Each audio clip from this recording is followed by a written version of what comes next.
나는 평생 술을 즐기지 않았다. 정신이 흐려지는데 돈까지 쓰는 일은 도저히 이해할 수 없었다. 하지만 사람들은 묻는다.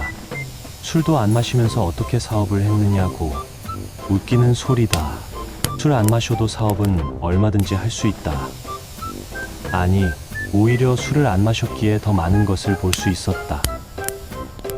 술자리에서 나는 유독 말이 없었다. 대신 눈을 떴다. 취한 사람들 사이에서 정신 멀쩡한 사람이 하나 있으면 그게 얼마나 많은 것을 보게 되는지 아는가? 술은 사람의 가면을 벗긴다. 평소에는 보이지 않던 본성이 술 한두 잔에 고스란히 드러난다. 나는 50년 넘게 수많은 술자리를 지켜봤다. 그 자리에서 배운 게 있다. 술자리만큼 사람의 진짜 모습이 드러나는 곳이 없다는 것. 그리고 그 자리에서 반드시 거리를 둬야 할 사람들이 있다는 것. 오늘은 그 이야기를 해보려 한다. 술자리에서 보이는 피해야 할 사람 5가지 특징. 이건 나의 50년 관찰이 만든 결론이다. 제 술을 억지로 권하는 사람. 술자리에 늘 한 명쯤 있다. 1970년대 중반 중동 진출을 앞두고 협력 업체 대표들과 자리를 가졌다. 그중 한 명이 계속해서 나에게 술을 권했다. 회장님, 오늘은 좀 드셔야죠. 이런 자리에 어떻게 안 드십니까? 딱 한 잔만요. 나는 정중하게 거절했지만 그는 멈추지 않았다. 심지어 옆 사람들에게까지 말했다. 회장님이 안 마시니까 우리도 불편하잖아요. 자신이 자리를 불편하게 만드는 사람처럼 되어버린 그 순간 나는 그의 본질을 봤다. 자기 방식을 강요하는 사람. 나는 자리에서 일어났다. 자네는 왜 남이 술을 마시지 않는 게 그렇게 신경 쓰이나? 자네가 마시고 싶으면 자네가 마시면 되는 거 아닌가? 그 사람은 말을 잃었다. 나는 계속 말했다. 상대를 존중할 줄 모르는 사람과는 일을 할 수 없네. 술 한 잔도 강요하는 사람이 사업에서는 뭘 강요하겠나? 그 자리 이후 나는 그 업체와의 계약을 재검토했고 3개월 뒤 다른 업체와 손을 잡았다. 그는 나중에 다른 거래처와도 비슷한 문제로 신뢰를 잃었다는 소식을 들었다. 술을 강요하는 사람의 문제는 단순하다.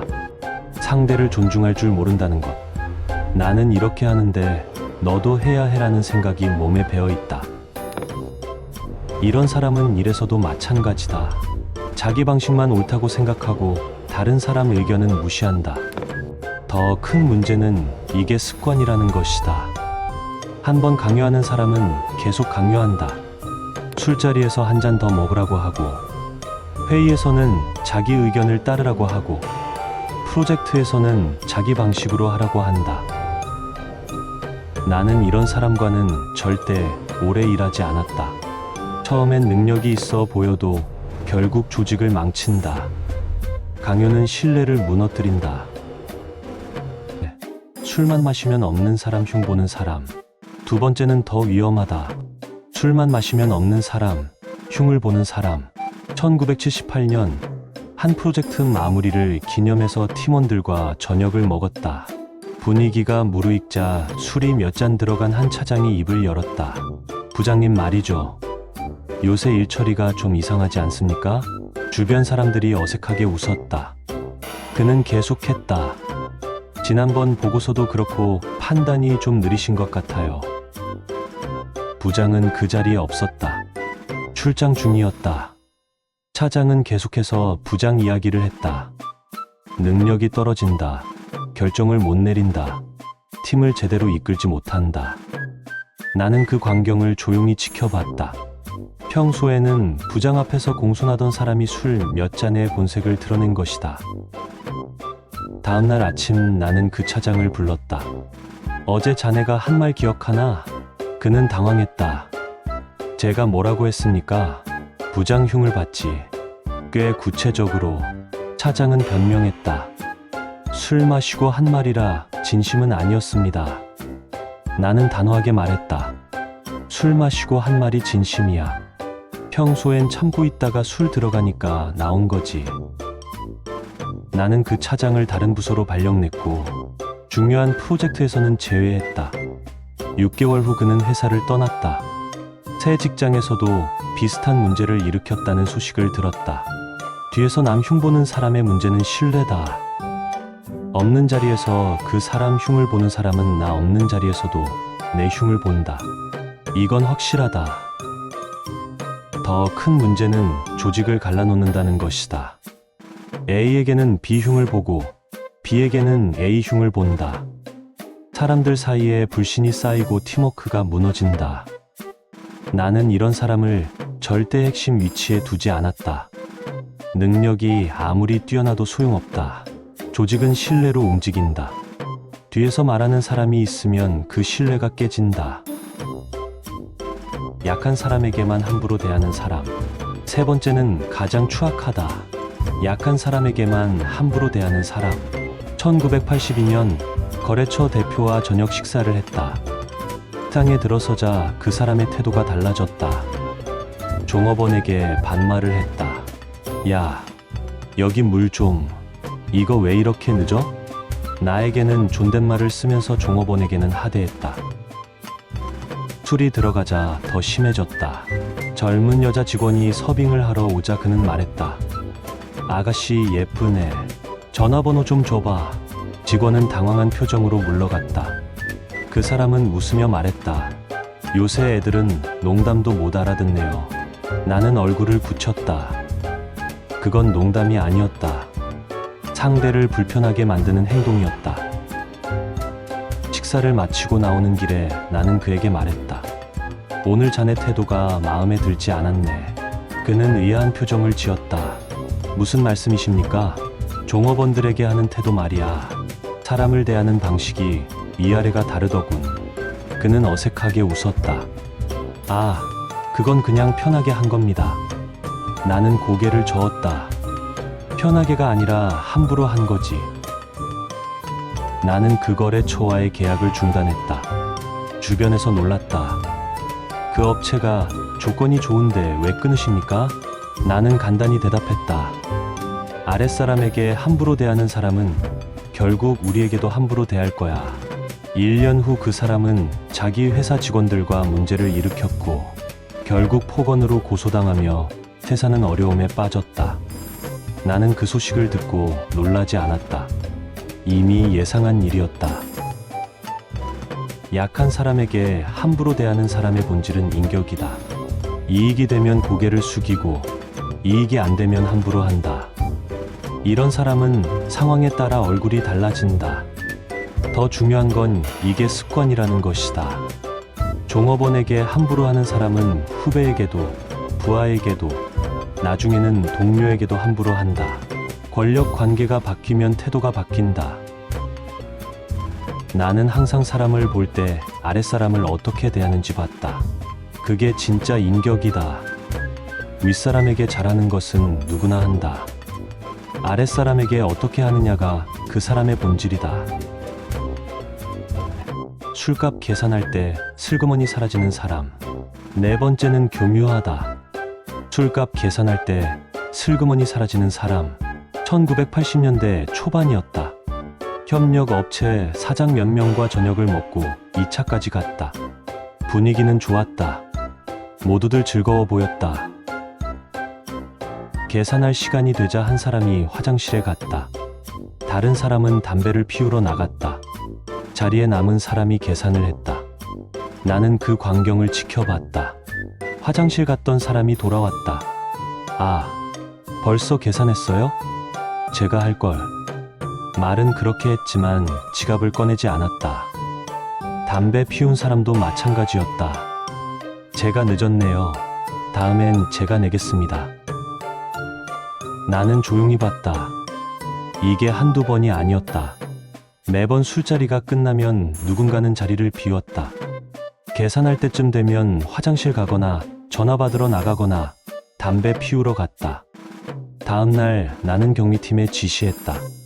앞으로 저 사람들과 거래할 때 조건을 까다롭게 검토하게. 경리팀장이 물었다.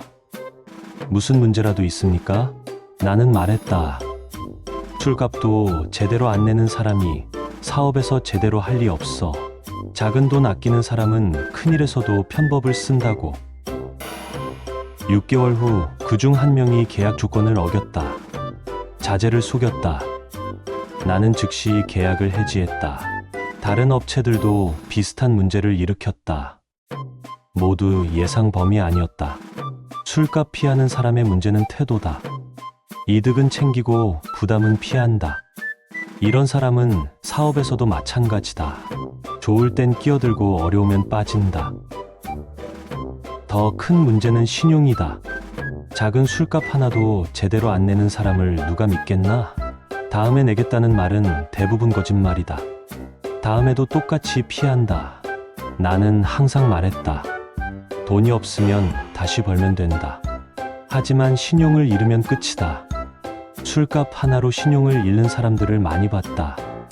작은 것에서 큰 것이 보인다. 술 취해서 한 말 기억 못한다는 사람. 마지막은 가장 비겁하다. 술 취해서 한 말 기억 못한다는 사람. 1988년이었다. 한 상무와 거래처가 모인 자리가 있었다. 그날 상무는 평소보다 많이 마셨다. 취기가 오르자 그는 입을 열었다. 솔직히 말하면 이번 프로젝트 수익이 별로 안 나요. 우리도 적자인데 억지로 하는 거예요. 회장님이 하라고 해서. 사람들의 표정이 굳었다. 그는 내가 듣고 있다는 걸 알면서도 말을 멈추지 않았다. 회사 내부 사정을 마구 쏟아냈다. 자금이 부족하다. 팀원들 불만이 많다. 어떤 프로젝트가 힘들다 등. 거래처 사람들은 불안한 표정을 지었다. 우리와 계속 일해도 되는 건지 의심하는 눈빛이었다. 자리는 어색하게 끝났다. 다음날 아침 나는 상무를 불렀다. 어제 자네가 무슨 말을 했는지 아나? 상무는 손을 내저었다. 죄송합니다. 너무 취해서 기억이 잘 안 납니다. 나는 차갑게 말했다. 기억이 안 난다고 말한 게 없어지나? 거래처 사람들은 다 들었어. 자네 말 때문에 그 사람들이 우리를 믿지 못하게 됐다고. 상무는 변명했다. 술 마시고 한 말인데 너무 심하게 받아들이시는 거 아닙니까? 나는 고개를 저었다. 술은 핑계야.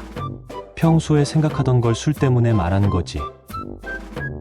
나는 그 상무를 프로젝트에서 제외했다. 중요한 미팅에도 참석시키지 않았다. 1년 후 그는 스스로 회사를 떠났다. 다른 회사에서도 비슷한 실수를 반복했다는 소식을 들었다. 기억 못한다고 하는 사람의 문제는 책임이다. 잘못을 인정하지 않는다. 술 탓으로 돌린다. 이런 말로 책임을 회피한다. 더 큰 문제는 신뢰다. 한 번 기억 못한다고 하면 다음에도 그렇게 한다. 약속을 해도 제가 그런 약속했나요? 라고 한다. 실수를 해도 제가 그랬나요?